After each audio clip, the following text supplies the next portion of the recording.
The story of the Az. So there's actually a pretty magical story about where the name the Az came from. Have you heard it?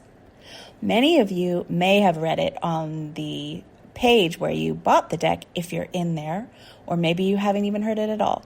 But I've included a few more details of that story in today's post. So, and P.S., if you're someplace listening to this or reading this and you don't know what the Az is, it is my guided oracle journey. It's called The Az, and you can find it at sunnychapman.com/the-az. No spaces. The-az.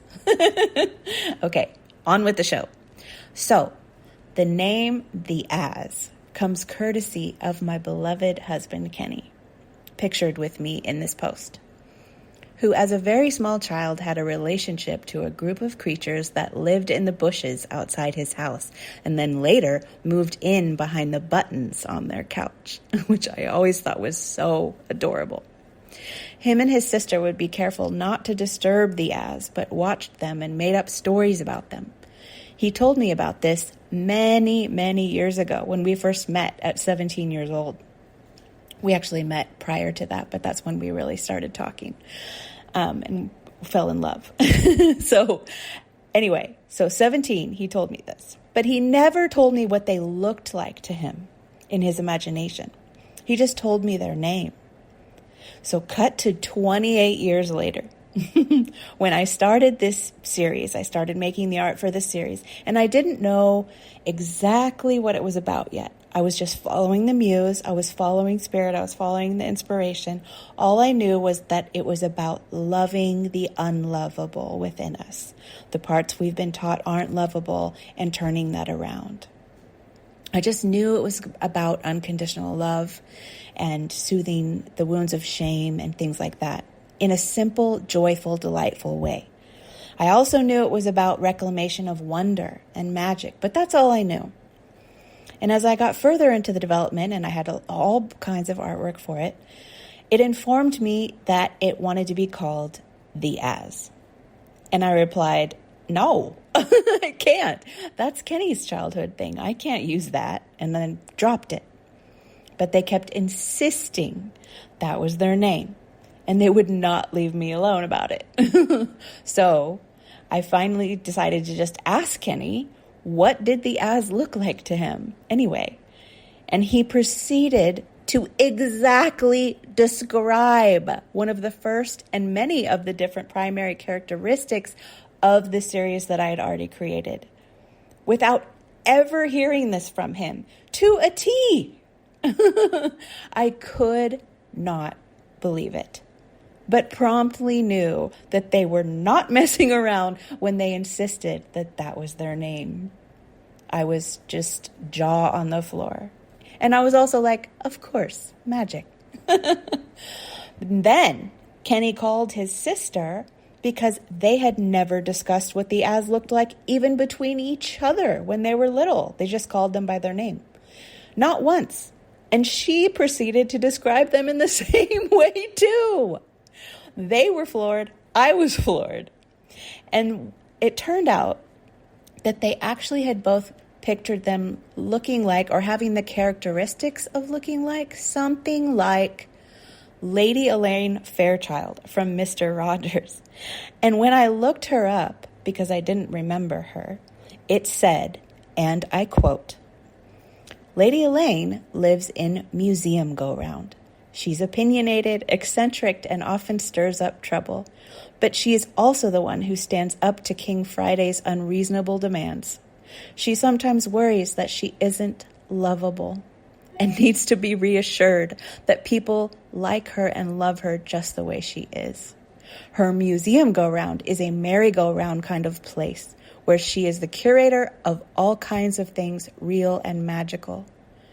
From dinosaurs and bones to antique telephones, things from A to Z.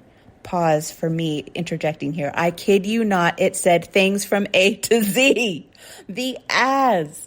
Mind blown again. Lady Elaine can also perform magic of her own. After all, this is the neighborhood of make-believe. She waves her magic boomerang, saying boomerang, shmoomerang, toomerang, and creates havoc by literally turning things upside down. My jaw was on the floor. I was floored. I had a dream and a vision of a merry-go-round with a super strong image of this merry-go-round weeks prior. And I didn't know what that was about either, but I knew it was important, so I made a note of it.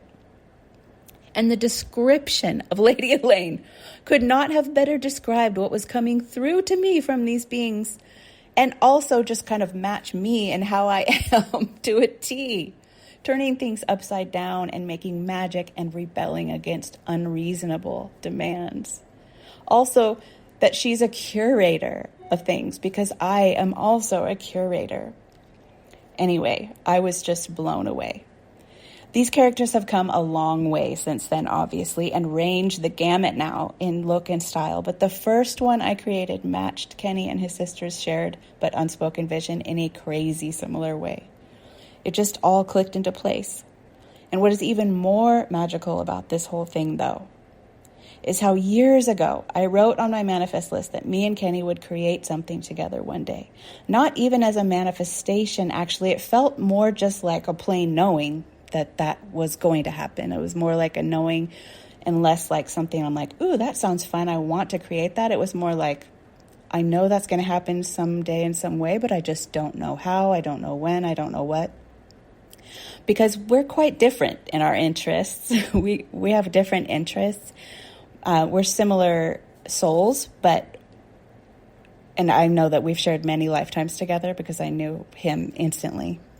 But we're quite different, so I wasn't sure how that was going to look. And then suddenly, boom, here it is, already done in front of my face when I hadn't even noticed it was happening. That is so often how manifestations show up, and it never ceases to blow my mind. They're not there, and then they're there in front of your face, right in front of you, like they were there all along. 'Cause they were magic. I will never get over it. And if your world does not feel magical, I understand completely. And I'm here to remind you that it can. You just have to decide you're going to look for it. That's all for today, and I will see you next week in Sunday's post. And if you would like some more Sunny goodness, you can find different ways to work with me at sunnychapman.com/work-with-me. Bye.